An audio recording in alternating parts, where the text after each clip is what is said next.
Hi there, thanks for tuning in. So this is a short tour of my 2020 Street Glide Standard. I wanted to first show you what it looked like when I took delivery of it in October of 2019.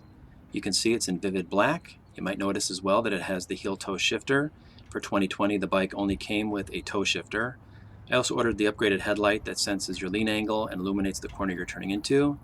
I also ordered the upgraded boombox entertainment system with navigation. Also has Sirius XM radio.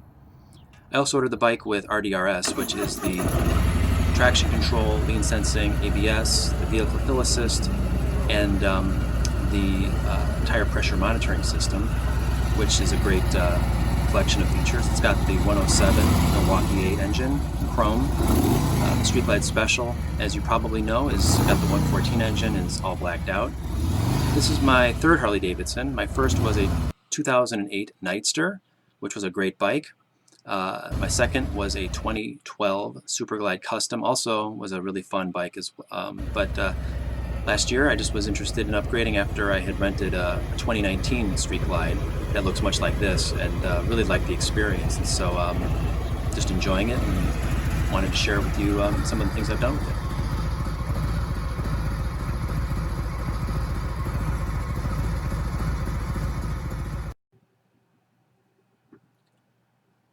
So here's how the 2020 Street Glide Standard looks today, and I'm going to take you on a short tour of some of the things that I've changed on it.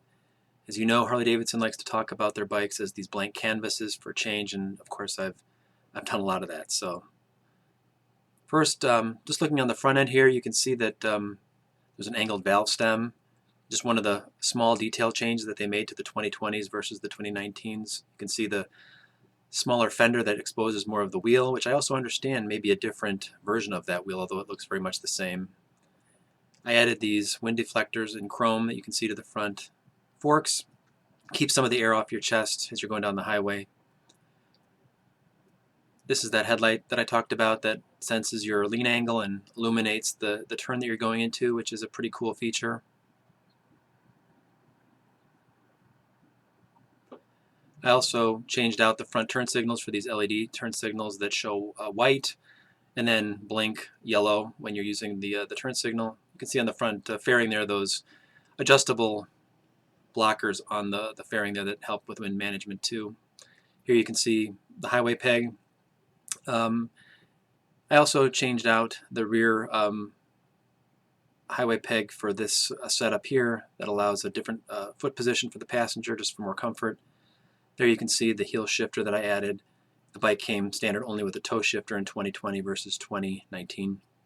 Up here, kind of in the cockpit area, you can see the upgraded boombox entertainment. You can also see at the top there that there is no vent button for the fairing. They deleted that, I guess, for some reasons, maybe indicating that it breaks sometimes, but honestly I don't think it matters too much.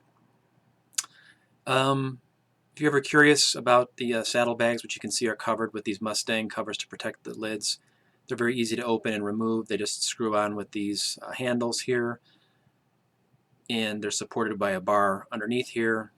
Very easy to take on and off. Also have the Mustang seat there that you can see that's a bit different, has a much more comfortable passenger seat. The rider seat also I think is a lot more comfortable. I added this backrest and luggage rack with the locking hardware. When I took delivery, you can see the shorting antenna on the radio. The big change though I think is the torque cam stage 2 upgrade that followed the stage 1 street cannons and ventilator air intake. Horsepower and torque are much stronger. I'd say that acceleration is at least as strong, maybe stronger than my 96-inch stage 1 Super Glide. When I did the upgrade, I also added the fan-assisted oil cooler up front, which I think actually does help quite a bit. It's been very hot lately here where I live, so I do have these blockers here to prevent the heat from coming up on my legs when I ride. But I've noticed that the temperature with this digital gauge that I've got here has been relatively low from some of the temperatures that I've seen online for what a Milwaukee 8 runs hot at. So that's been really good.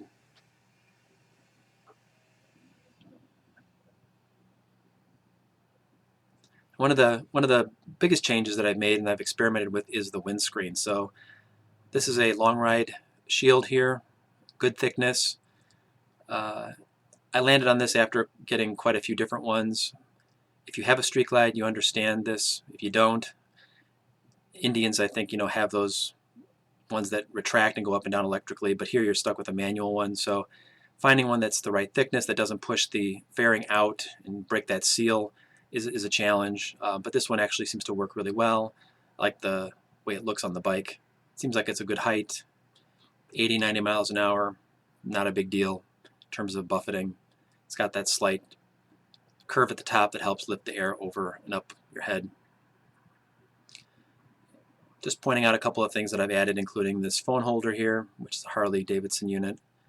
I've also got this GoPro mount, which I have also here on the crash guard that you can see. So yeah, so that's the 2020 Street Glide with a bunch of changes. If you have any ideas or suggestions for things that you think I might want to do, that'd be great.